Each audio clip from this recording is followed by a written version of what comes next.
Nice to see you smiling, Joe. Yeah. Nice to not be consumed in pain. Yeah. Mm, awesome. Hmm. Yeah, that's great. It's amazing how free it feels, isn't it? Once it's Well, gone. I'm still in pain, but it's not like it was. Yeah. I was in rough shape. I didn't want to be on camera because I didn't want my miserable look to affect others. So I did my best to be here and be as cheerful as I could. Thank you. Isn't that a lesson in life? Shit. Yes, absolutely. Show up the best you can. Yeah, always. Hmm. How do we go with our lesson for the week? Really good. Yeah. Well, mine is the decision to wake is the reflection of the will to love, since all healing involves replacing fear with love. I think I'm pretty sure that I've achieved that this week. Hmm. That's awesome. I think we might have all had the same one, haven't we? Yeah, I did. Yeah. Yeah. Yeah. How did you go, Coralie? Yeah, pretty good, I think. But just a thing that I heard a politician here say it was dissing people for being woke. And I just sort of thought, oh yeah, I woke up. How about you? And then just there when it says the decision to wake, I just thought that woke thing. It's Yeah. interesting. What does the woke thing actually mean? I mean, I've asked people before, but I still don't get it. I don't. Yeah. I think It's it's not. just a name that people who are caught in the past call people who look at things anyway differently to them. Yeah, it's supposed to be a condescending type of phrase, Oh, isn't it? yeah, It's like, oh no, chill out, totally. Exactly. guys. Yeah. Hmm. Yeah. I don't. Yeah, I just Condescending.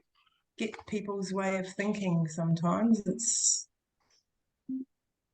to be condescending about people who actually think differently is, oh well, I guess it's right or wrong in whoever's eyes. So Hmm. Hmm. Yeah, well, that's true. Even my sort of opinion on people who call other people woke is, just putting them in a box and, he's entitled to say what he wants. He's like our longest running politician. So Right. I don't know what that How did says. you, how did you go, Joe? Um, Fairly well. This one has been like realization of it's something that I've been doing on my spiritual journey.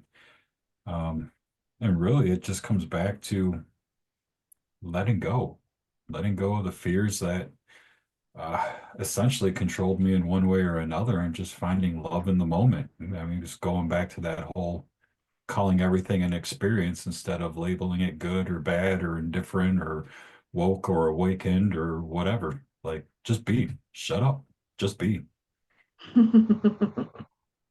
Almost got Cornelly to spit coffee. Just shut up. Well, yeah, we all got to bicker and argue and complain and judge. Judging isn't our Yeah. job. Judging is God's job. It doesn't matter if you're atheist or religious. You're still going to get judged at the end, whether what you believe here or now. So shut up. Just live. Enjoy life. If they're doing something you don't care about, go that way. Don't go that way. Exactly. Yeah. I don't know. It's that whole confusion thing you were talking about a moment ago. Just don't make sense. Yeah. Yeah. Yeah, I kind of feel like this lesson, the decision to wake, is a reflection of the will to love, is a consolidation point, I think, of all the stuff that we've already kind of been doing with these lessons and the readings. Is just remember it's all just coming back to love. So Mhm. how did I go? I don't it didn't feel like a challenge as such, I guess. I would just kind of It's kind of just a thought process of like, is this coming from fear or love? So Yeah. It's nice. Shall we continue reading? I think we're going to chug along really quickly. Because Gary won't be here to tell the stories, which is kind of, well, the stories help, I think, us all develop more of it. So definitely. Yeah, they open up other pathways of thought. Yes, so I definitely invite us all to think deeply on what we're reading, and if you've got questions too or any confusion, we can go through that together. So I'll open up. Here we are. We're up to number 7. Who wants to read number 7? I think Coralie should. Yeah, okay. The Bible enjoins you to be perfect, to heal all errors, to take no thought of the body as separate, and to accomplish all things in my name. This is not my name alone. It is ours as a shared identification. The name of God's Son is one, and you are enjoined to do the works of love because we share this oneness. Our minds are whole because we are one. If you are sick, you are withdrawing from me. Yet you cannot withdraw from me alone. You can only withdraw from yourself and me.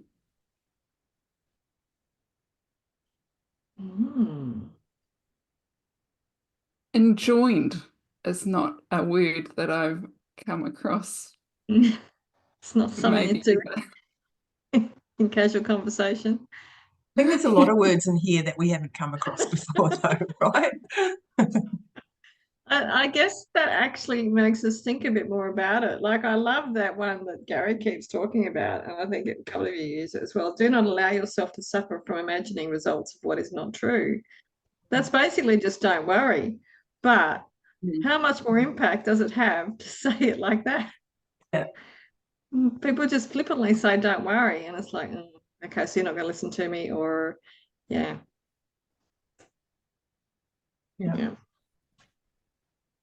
So it's kind of cool. Expanding our vocabulary. So enjoin. Yes. Instruct or urge someone to do something.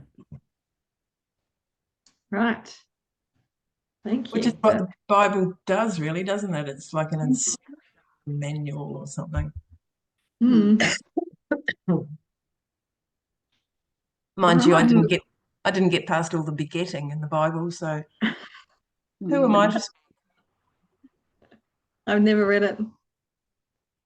And it's funny, I kind of have this little mission of collecting books, spiritual books, and I've got the Tao Te Ching, I've got the Bhagavad Gita, and I've got a couple of others, but the Bible just doesn't come up on my radar. But here we are, using all the language from the Bible. My granddad bought me a Bible when I was 10, I think, and it's a little one with a zip on it, and it's all rice paper. It's really beautiful. It's a leather outer. And I would have been in my mid-teens, I suppose, when I thought, right, let's read this book. But yeah, like I say, I didn't get past the begetting. I just My mom bought me something similar, Linda, when I was just graduating high school. And I have not fully read all of it. There's still a few chapters to read, but yeah, it was a tough read, especially as a lost soul filled with hate and rage. And so yeah, after going through some of the Course in Miracles, it'd be interesting to go back through and reread what I've already read just to see the different perspective and have a different understanding of some of the literature. Absolutely. How do you think you would have gone if you picked up A Course in Miracles instead of the Bible? Would it have been any easier? Oh no. No, Might not, eh? no, I probably wouldn't have read as much reading this with the group. It's been a Oh, blast. yeah, It's been much more beneficial. yeah. Let alone as a teenager, but certainly even now, there's no way I would get this far. Mm. Or I would just be flicking through it and like just reading it like it's a magazine without actually embodying any of it. Yeah. Yeah. A friend of mine uses it for like a daily read. She'll just pull it out, open to a page, and drop a finger and read. And I was telling her she's part of the group, but she hasn't joined us yet. She was telling me today that page 158 and 159, she's got a whole lot highlighted. And I'm like, well, come on in. But Hey, she's got stuff perfect going time. on tonight, so she couldn't, but she might be next week. We'll see. So that's the pages that we're on now. Yeah. Yeah. Yeah. I've been Physical keeping her book. up to date on where we are in the book. Mm, awesome. Mm. Um, to take nothing separate. So it is definitely just talking about the oneness, isn't it? It's like yeah, so when we're sick, it definitely feels like that. We're withdrawn from the world, but to think that we're actually withdrawing from ourselves as well is an interesting concept. Because how can we heal ourselves if we're not within ourselves? If we're not aware of, if we don't want But isn't that where to, the ego comes in? And the yeah, ego just goes, oh, well, it's our body. We just need to let it heal. You know, perhaps that's the way that it works. Because the ego thinks that the body is the all-encompassing thing. yeah. And the ego, I think, is very attached to when you're feeling pain. That's all it focuses on. Absolutely. Yeah. Yeah. Whereas I think to heal it is to recognize it without judging it. Yeah. And just listening. Mm. I think even with that Inner Cigar book, The Secret Language of Your Body, and Louise Hayes's book as well. I think they're useful guides, and I find that with the essential oils as well. You've learned about what they're good for. You know what if you're feeling a certain way, you use this oil, or you do this meditation. But certainly with the oils, I've found that it's definitely more intuitive now and less thinking involved. And it's just like what's calling me. And I'm doing exactly the same. It's interesting. Mm. Yeah. Yeah. And with my last little episode of pain, just going through my mother's pain and just having it disappear, that was amazing. Yeah. Yeah. You know, I bought I've had an order here at the local nursery for a turmeric plant. Mm. Not that easy to come by. Anyway, he rang me the other day and I went down and picked it up, and I was reading the label, and it said, we told you all about the flower and the tuber, well, not the tuber, the rhizome and all that sort of stuff. And then it said, and is used as a medicine for arthritis, cancer, and other things. And I thought, that's interesting, because in Australia, you're not actually allowed to say that it is medicine for anything. Mm. You know, that usually they say, you know, maybe used as a medicine, or maybe used to help with, all those Yeah, fluffy words. yeah, So maybe yeah, I benefit, was, something yeah, vague. yeah. So I was really interested when I read that, and I went, oh my God, I have to share that with my troop on Wednesday. Mm. Yeah, turmeric root has a lot of beneficial characteristics. If you are taking blood pressure medicines, be very cautious with Mm. using turmeric root, because it does mess with your blood pressure, thins it out or something like that. So if you're already like on blood thinners or something, it'll thin you out even more. So It's something that I use on a regular for the anti-inflammatory benefits, and it's marvelous. And the curcumin that's actually inside the turmeric is even more beneficial. But like vitamin C, it doesn't stay in the system. So you have to continuously be taking the curcumin. Yep. And that's also extremely beneficial for cancer sufferers and what have you. Should we go on to number 8? I think we're done, or any more exploration of that required?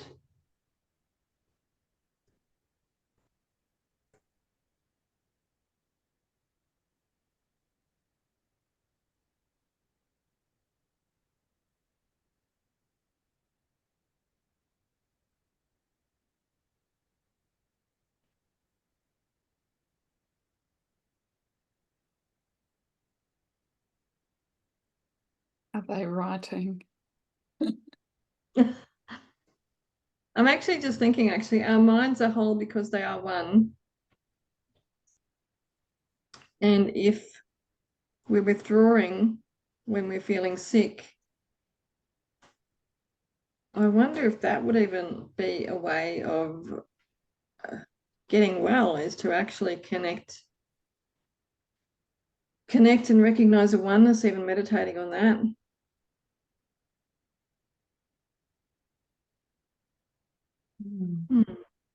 Hi, Jane. Hi, Hi. I'm sorry, I'm late here, very late. Couldn't be helped. That's all right. You're here now.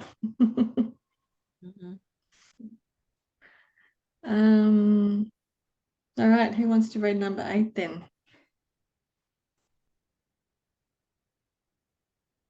I will then. Okay. You have surely begun to realize that this is a very practical course and one that means exactly what it says. I would not ask you to do things you cannot do, and it is impossible that I could do things you cannot do. Given this, and given this quite literally, nothing can prevent you from doing exactly what I ask, and everything argues for your doing it. I give you no limits because God lays none upon you. When you limit yourself, we are not of one mind, and that is sickness. Yet sickness is not of the body, but of the mind. All forms of sickness are signs that the mind is split and does not accept a unified purpose. Holy moly! That blew my mind. Wow. That was like, this is just how it is. Yeah, it is, isn't it? Yeah. That's cool. I love it. And it definitely has been very practical. I mean, reading of any spiritual text is kind of does feel quite ethereal, quite in the head, quite, but this is like we have been applying these lessons to our lives, and it's changing. It's changing us. It's changing our world. Even though it's only our little world, it's I'm sure it's spreading out to others, so they don't even realize it, and that's fine. That's good. And I think you kind of get that when you're around other people, and the mere fact that they do listen to what you have to say, or they love the fact that you listen to what they have to say. It's a really respectful,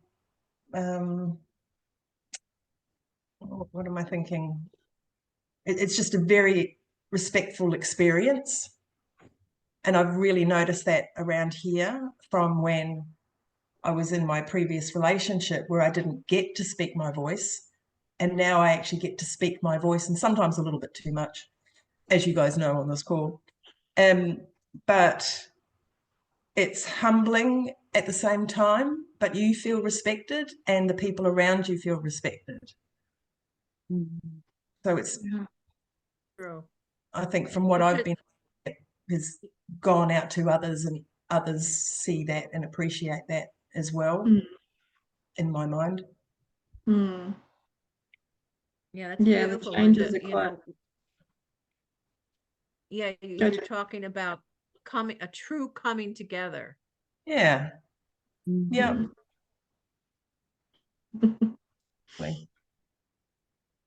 I have so this really toxic person that I spoke about a couple of weeks ago who has caused the implosion of the Chamber of Commerce still thinks everyone else is wrong, but it's quite comical now. And one of the girls she's so lovely and she's so community spirited, and when she has an idea to raise money in the community, everybody jumps on board, and she's just a beautiful soul, but she is very anxious and very concerned how people see her. And this toxic fellow came in to see her in her shop, and she told me how she was feeling. And she was just like, he's just like, there's words coming out, but it doesn't matter. It doesn't mean anything. And she's just like, he's just going blah, blah, blah. And it's like, oh, you go, girl. She's not taking any of this personally, and it's not affecting her emotionally. And she can just move on with her day once he's left the room. Yeah.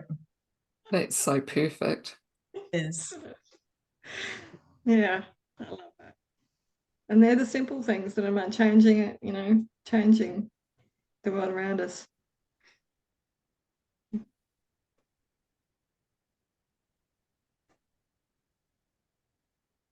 Anything else we need to say about number 8?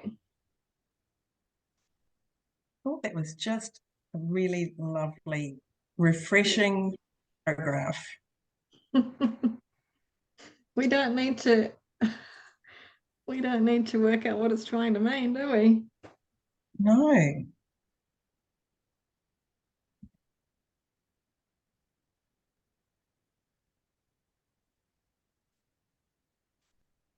Which is kind of a shame, really, because, you get onto these new paragraphs and it's all in once it's read, it's all in the interpreting it and having the conversation about it and what have you. And I'm just not sure we actually need to do that with that paragraph. Some of them are just like that. And I think we're just ready to read it like that as well. So, and also we're getting to the end of this section, and I think towards the end it's a consolidation of everything we've actually read in that section, and it tends to be, I always love the last paragraph of any section. And when I go back to read this book again, I think I might just pick those out. Yeah.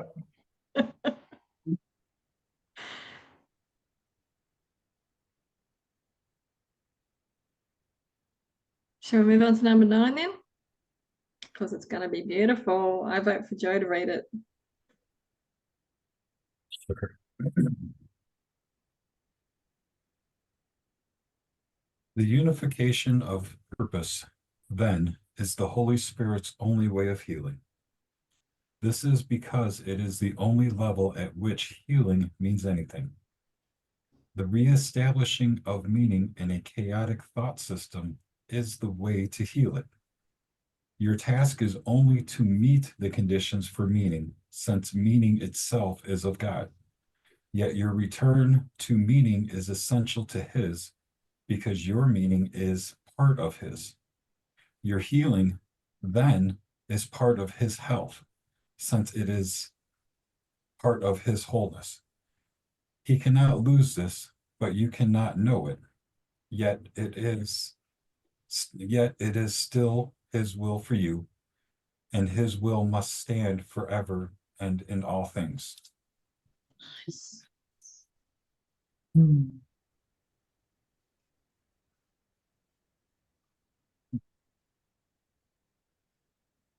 Reestablishing meaning in a chaotic thought system is the way to heal it.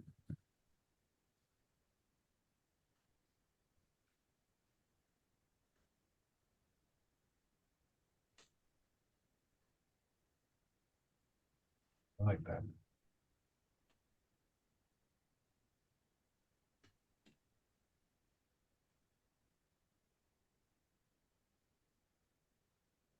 So your task is only to meet the conditions for meaning, since meaning itself is of God. I'm not sure I really get that. task is only to meet No. the meaning. So meaning what it means, or So it's what your meaning is. What are your meaning? What's your kind of intent of whatever you do or say? I'm guessing this is how I'm reading it. so your purpose, your Yeah. will. Yes, that's how I'm reading it. And to remember your purpose. And I come back to having your core values for this one, to remember, does this agree with what I actually, what I value in this world? My values being connection and health, evolution.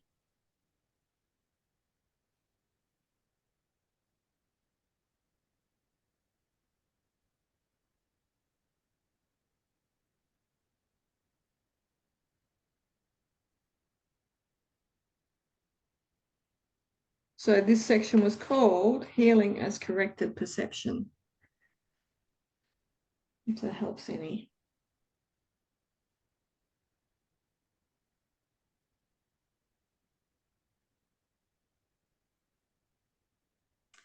So when we're feeling diseased or ill at ease or sick, does that mean that we're not fulfilling our purpose or meeting the conditions for the meaning that we have placed on why we're here as individuals?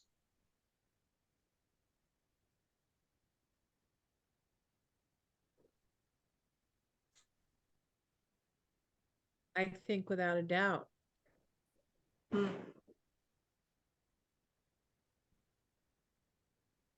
I think that when we're not loving ourselves, we're not connecting with ourselves, we're not connecting with our purpose, we're not celebrating ourselves and other people. Everything kind of runs amok. And it's not even running, it's not in flow. It's a stuck feeling. And when there's a stuck feeling, there's congestion. And congestion, I mean, the body takes that on, and then disease occurs. Mm. And we don't have to wonder why. It's a byproduct. It's sort of what you think you become. You can't, it's like the law of the universe.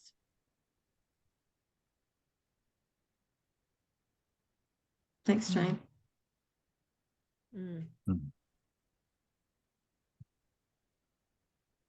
While you're saying that, I had an image in my head of a test I did. It was a live blood test, and they look at your blood under a microscope, just a little bit of blood that they take, and it's like your health is determined by how much your blood's moving around. If it's stagnant, then that's when you have disease and illness, and cancer and stuff shows up, because there's no movement.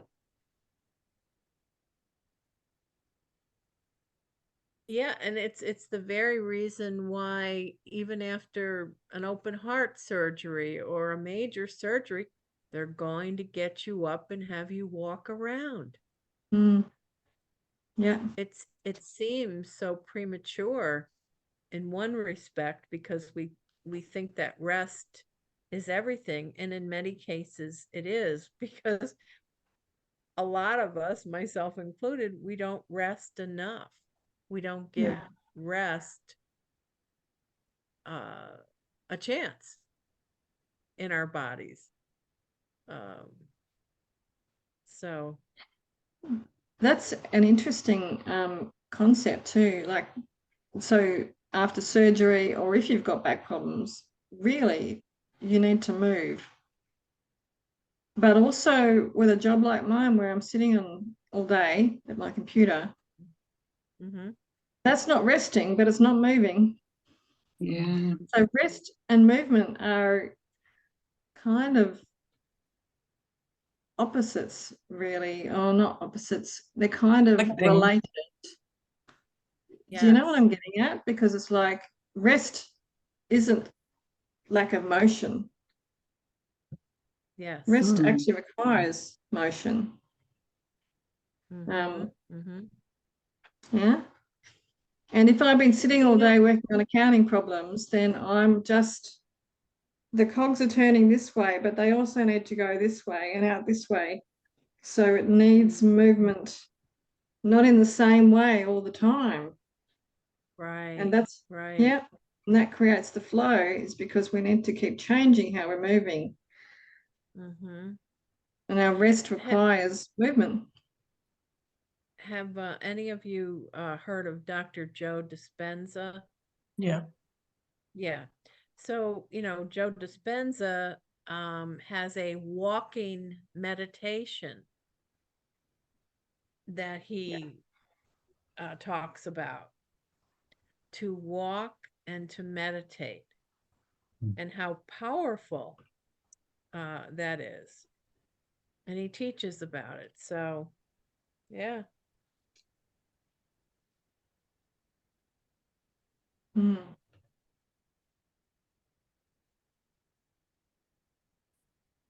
I'd So like to healing revisit. requires movement then. Yes. Yeah. What were you going to say, Joe? On the healing requires movement, that's a big yes. That's about the only way I can get a lot of my aches and pains to settle down enough for me to enjoy life. But while I interrupted you, I was going to say I would like to revisit whoever had the statement about meaning. What does meaning mean in this paragraph? And after rereading it once or twice, I'm wondering if the first sentence, the unification of purpose, then is the Holy Spirit's only way of healing. What if unification is another way of meaning in this paragraph? So like if you reread the paragraph with meaning being replaced with unification, see if that makes sense for you. Yeah, I love that. Yeah, it's great. I love that. Thank you.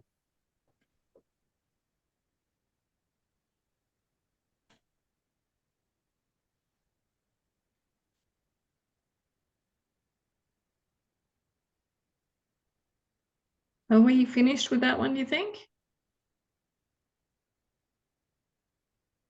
Chapter 9.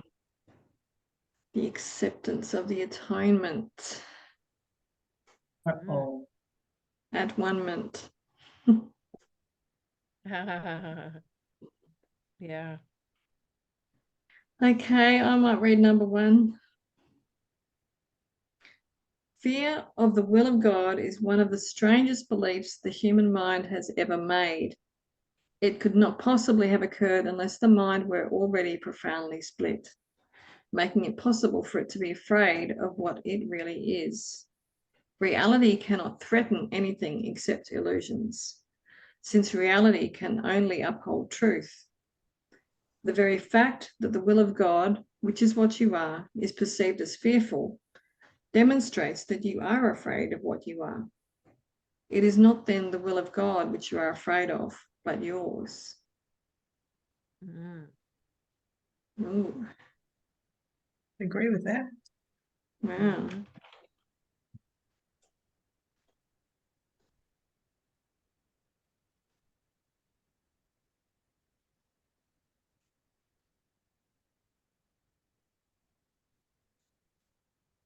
I kind of see that. So it is not then the will of God of which you are afraid, but yours. Spent most of my life trying to do the right thing, trying to say the right thing, trying to do the right thing for people. And I always end up doing the wrong thing, always end up stuffing it up somehow. And it's not because I've tried to do that, it's just the way that it is. So when I volunteer to do something, or I, whatever the scenario is, I do stop to think, okay, so what's the big picture here? How is this, how can I stuff this up I'm not actually thinking that, but I'm not being negative about it, but I'm still thinking, don't stuff it up, Linda. This is really good. This is, Mm. no, you know what I mean? Yeah. How can you avoid it? Yeah. Yeah. That's the ego, wouldn't you think? Well, yes, it is. So does that mean that I'm actually doing the inner talk to the ego? Don't stuff it up. Stop it. You know, it's got to be on a different level from that. So maybe I'm actually having that inner talk to myself now, whereas before it was just about Mm. doing it. Yeah, now you're conscious of it. Because I know what you mean with that. I don't know if it's the same, but it kind of feels the same when I say, often I'll have an idea about changing something, and then a little voice goes, yeah, but how did that work last time? Yeah. Yeah. Mhm. That There's little so voice many is so ways. naughty. Who's naughty? That inner voice. Ah, uh, there's so many parts to this, I think, because at first I thought, like, in humanity with that hurt people, so we keep doing that spiral. But then also, like with what Linda was saying, there's that thing where you try to do stuff to please people, and doing that people pleasing thing. Yeah, if you could just please yourself, it might all work out better. Mm. And that's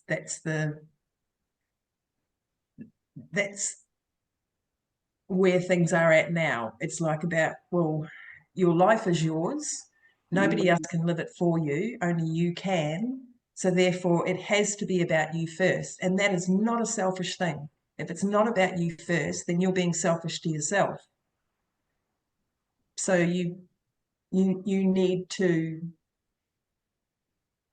I guess that's where your values and your purpose and all that sort of stuff come into it. If as long as you are following those, then what could possibly go wrong, right? It's not Yeah, going to go but we're wrong. not It's taught just another that. experience. What was that, Coralie? We're not taught that. Well, I was brought up not to be selfish. It was Yes, selfish if I did what I wanted. absolutely. Yep. So now learning to do what I want. It's because the pathways were all made the other way. Mm. And That's changed. it's interesting. My mum, who's 83 now and fit as a fiddle, she has been helping out a friend of hers who's not been very well.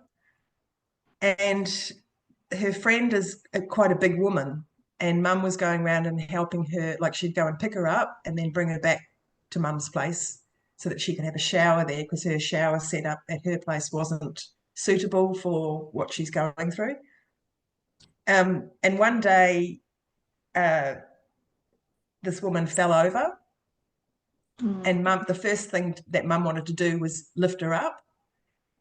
But it was really weird because I didn't know any of that. And when I phoned her, I think it was the day after I phoned her, and I just said to her, she was telling me about, her friend and what have you. And I said to her, Mum, if she falls over, please do not try and pick her up. Just phone an ambulance. And then she told me about what had happened the day before. And I said to her, I know it's a first reaction. If you see somebody falling or they've fallen, you want to help them. And I absolutely get that, because we've all been there.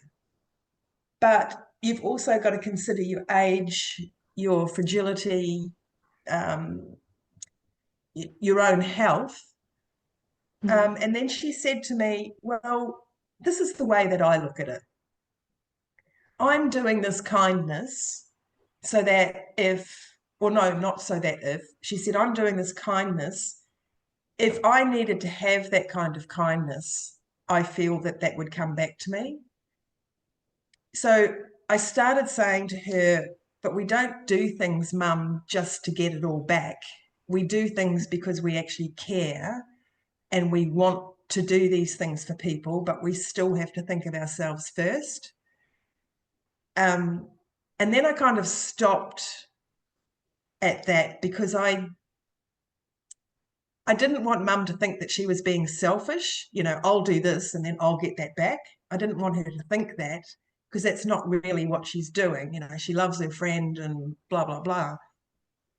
But it's still about drawing that line. If it's going to hurt you or affect you, you have to be able to say, no, I can't do that, because, you know, what are the repercussions of that? And it's not selfish by any means to do that. It's not selfish to say, I'm sorry, but I'm going to have to pass on that. And yet we were brought up thinking that we that's had right. to help other people first.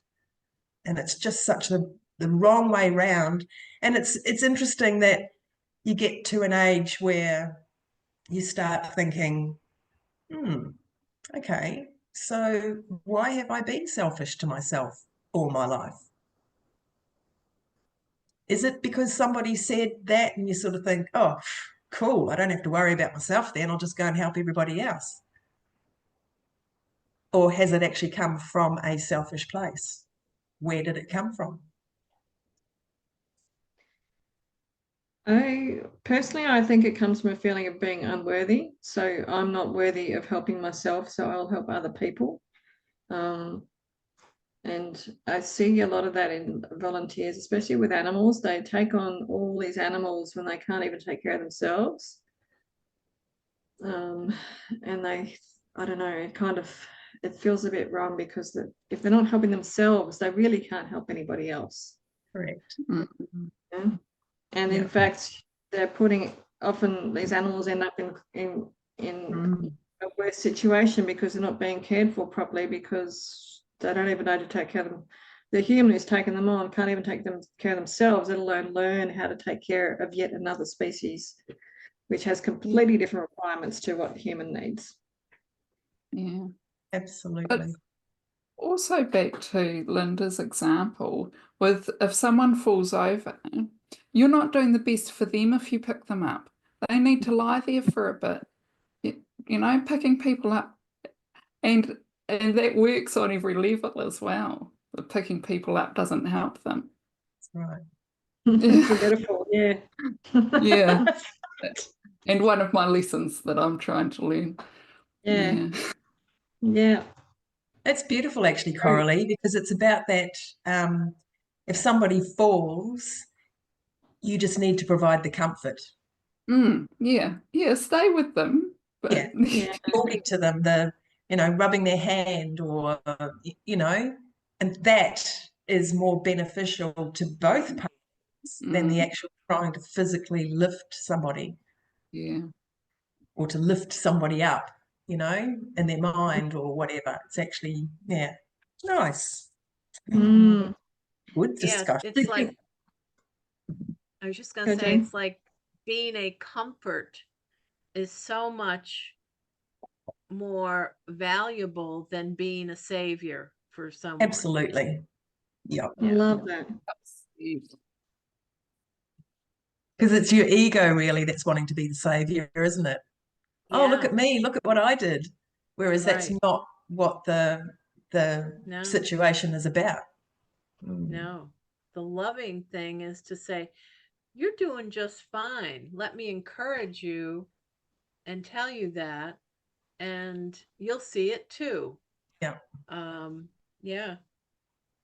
It's interesting. I'd like to share a little story with you if I can. So this is going back when I was still living in New Zealand. So this is probably 30 years ago now.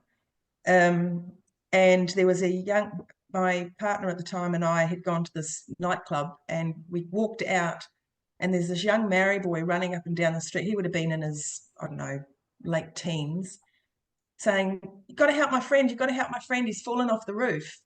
Well, they built this shopping centre, and it had a roof that was like a wave. And I forget what they call it now, but it was some kind of a surfing thing that they used to do on this roof. So this is, 11 o'clock at night, 11:30 at night. So he's fallen off it and he's lying on the ground. There's one guy started walking up to us, but at this point I'm actually sitting down next to this guy. I didn't touch him, or I think I touched his leg just to let him know that there was somebody there. And then I just kept talking to him. So, what's your name? Do you have any brothers or sisters? Looks like you've had a hard night tonight. What have you been up to? And so he started talking to me. And it was just, I guess it's just a natural occurrence when somebody's asking you a question or what have you, then you engage with that. So anyway, I can't remember how long I was there for. I don't remember knowing that. But this is before mobile phones as well. So the guy who'd been walking up to us, I said to him, can you please go and phone an ambulance, the police, whoever, whatever. So I had been with this guy for quite a while, and then all the services turned up.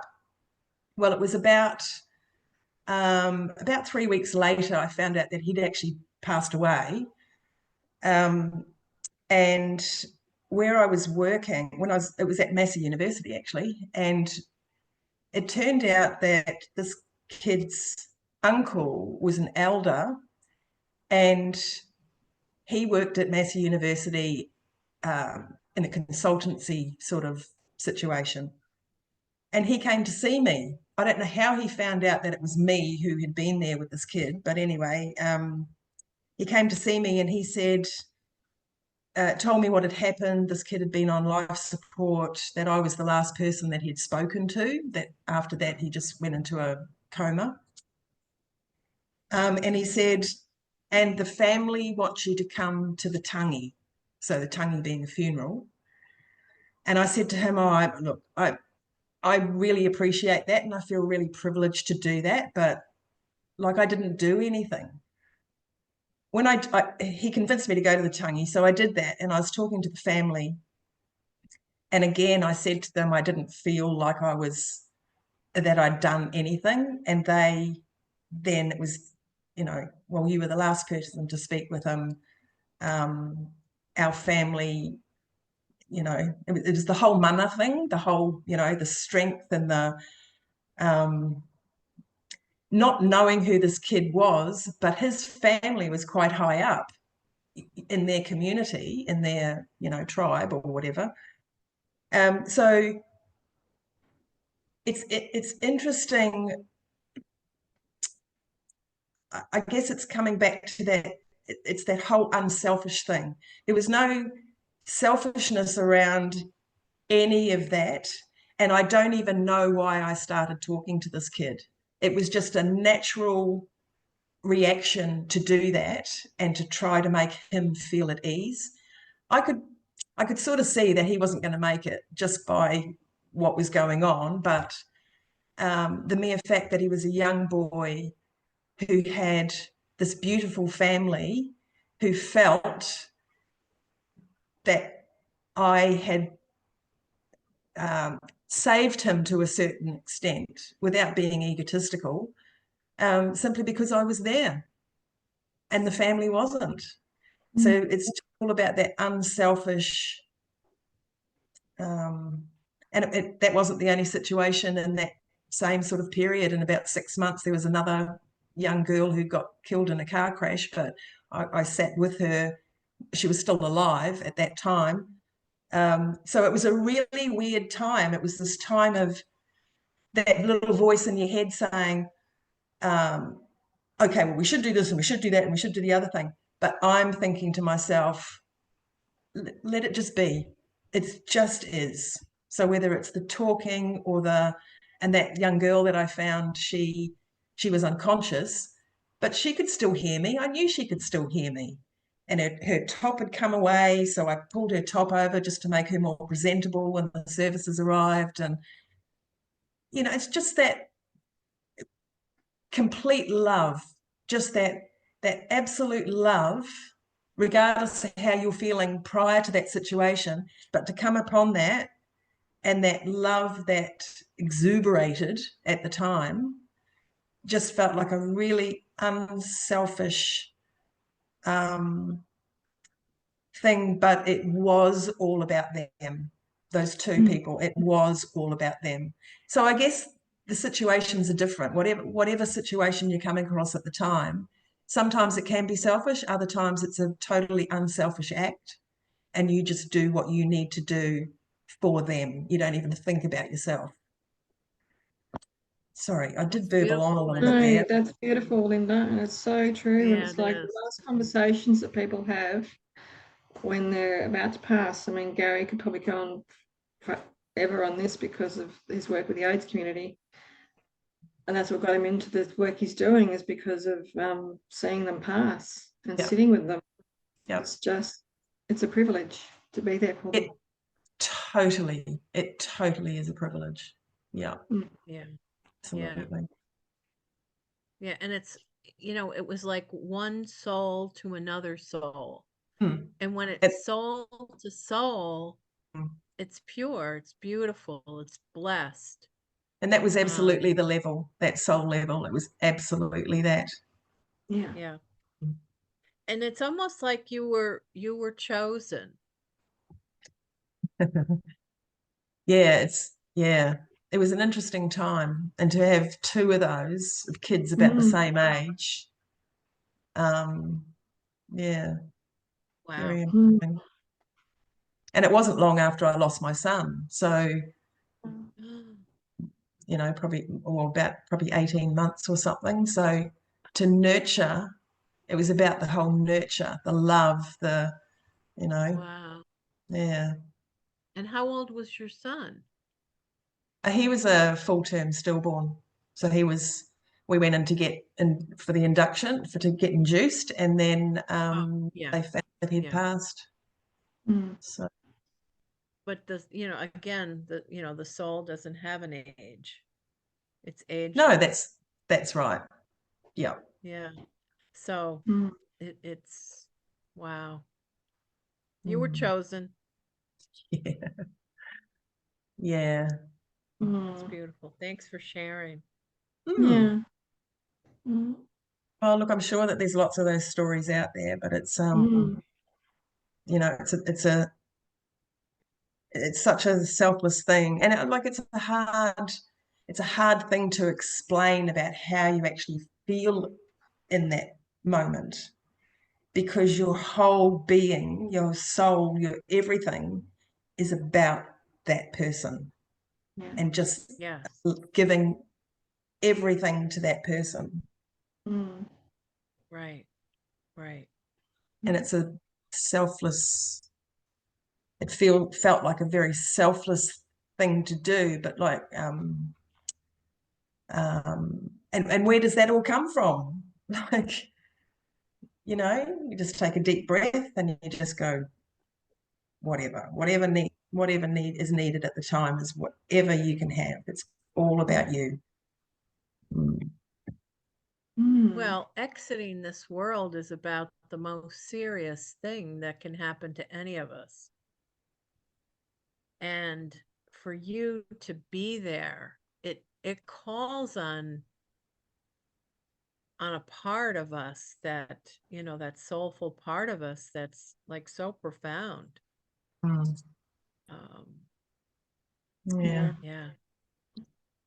Love it. Well, thanks for letting me share that. No, that's really good. Powerful. That's very inspirational. Yeah, we are going to have to end on that very soulful experience. Thank you, Linda. But do we have a lesson to take with us from the reading so far this week?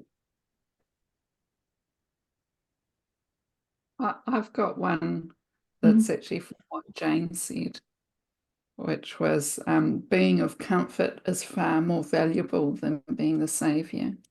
Yeah, that's beautiful. And I also just want to say to Lady Linda, you never talk too much.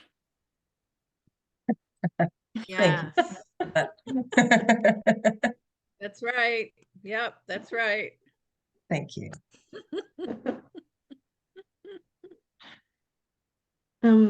I'll share mine. It came up pretty quickly. I give you no limits because God lays none upon you.